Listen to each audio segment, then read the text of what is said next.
కోడలకు అత్తకు 4000, కోడలకు 2500. మరి 2500 నెలకంటే 12 నెలలకు ఎంత అవుతుంది? మీరు బాగా డల్లున్నారా మ్యాథ్స్లో? వీళ్ళందరినీ అన్న లెక్కల పంతులు పెట్టి సిన్న లాభం లేదు వీళ్ళతో. అరే 30,000 రా అయ్యా, 2500 ఇంటూ 12 అంటే 30,000. హైదరాబాద్ వాళ్ళు నేను తేజ్ ఉన్నారు అనుకున్నాను, ఇది డల్ ఉంటారు అనుకోలే. 30,000 అంటే 5 ఏళ్ళకి ఎంత ఇవ్వాలి? 1,50,000 ఇవ్వాలి. ఇప్పటికి ఎంత రావాలి? 75,000 రావాలి.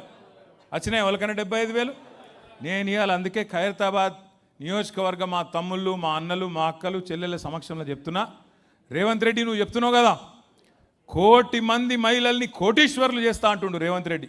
నువ్వు కోటీశ్వరులు చేసుడు దేవుడు ఎరుగు. లక్షాధికారులు చేయరా భయ్, నువ్వు ముందైతే లక్షాధికారులు చేయి. చెప్పినావు కదా ఒక్కొక్కరికి 150,000 ఇస్తా అని చెప్పింది కదా ఆడబిడ్డలకు. నువ్వు 150,000 రూపాయలు కింద 1 కోటి మంది ఆడబిడ్డలకు ఇస్తే నేను రాజీనామా చేసి పోతా అని చెప్పి రేవంత్ రెడ్డి గారికి నేను చెప్తా ఉన్నాను. నీ బాధ ఏంది? ఆయన బాధల్లో మన పదవులు కావాలనే కదా, మనం ఉండద్దు రాజకీయంలో, మనం పక్కకోవాలనే కదా. నువ్వు 1 కోటి మంది ఆడబిడ్డలకు బాకీతో సహా పోయిన 2.5 సంవత్సరాలు, వచ్చే 2.5 సంవత్సరాలు ఒక్కొక్కరికి 150,000 చెప్పున మొత్తం అందరికీ ఆడబిడ్డలకు నేను రాజీనామా చేస్తా. అట్లాగే మా తమ్ముళ్ళకి చెప్పినావు కదా 4,000 రూపాయలు ఇస్తాను నిరుద్యోగ భృతి అని. పోయిన 2.5 సంవత్సరాలు, వచ్చే 2.5 సంవత్సరాలు మొత్తం కలిపి 4,000 చొప్పున 40 లక్షల మంది మా తమ్ముళ్లకు, చెల్లెలకి తప్పకుండా రాజకీయమే వదిలేస్తా అని చెప్పి కూడా నేను విజ్ఞప్తి చేస్తూ ఉన్నా. ఎందుకు చెప్తున్నా అంటే మోచేతికి బెల్లం పెట్టిండు, ఆగం చేసిండు, పోయి కుర్చీలో కూర్చున్నాడు. హైదరాబాదులు, ఖైరతాబాదులు మీరు నమ్మలే. హైదరాబాద్లో ఒక్కడు కూడా కాంగ్రెస్ని నమ్మలే. ఒక్క సీటు కూడా ఇవ్వలే మీరు కాంగ్రెస్. మీరు ఎవరైనా నాగేందర్ కోటేసినారు? నాగేందర్కి వేయలే, కేసీఆర్కి వేసారు మీరంతా, మాకు తెలుసు. నాగేందర్ని చూసి ఓడెత్తాడు, నాగేందర్ని చూసి ఓటెత్తే మొత్తం నాకేస్తాడు, తెలియదా మనకు?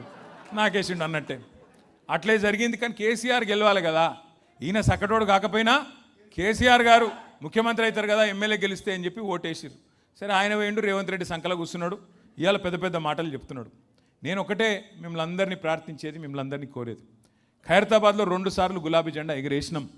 2018లో, 2023లో శ్రీనివాస్ యాదవ్ గారు చెప్పినట్టు మళ్ళీ 2028లో కూడా ఎగిరేద్దామా? పక్కానా? అరే పక్కా అంటే మా లేడీస్ కూడా గట్టిగా చెప్పాలి. పక్కానా? పక్కా అంటే ఏం చేయాలో నేను చెప్తా ఇక. ఎందుకంటే ఇప్పుడు చంద్రునికి కూడా చంద్రగ్రహణం అనేది పడుతుంది ఒకటి, కొద్ది కాలం మబ్బులు వెనుకోపోతాడు చంద్రుడు కూడా. గట్లనే మన సారు కూడా, కేసీఆర్ గారు కూడా ప్రస్తుతం తాత్కాలికంగా మనం సార్ పక్కకు కూర్చున్నాడు, ఇక ఈయన నడుపుతున్నాడు పెద్ద మనిషి. ఇక ఆయన గట్టిగా అడిగినావు అనుకో, ఏమైనా పేరు రేవంత్ రెడ్డి,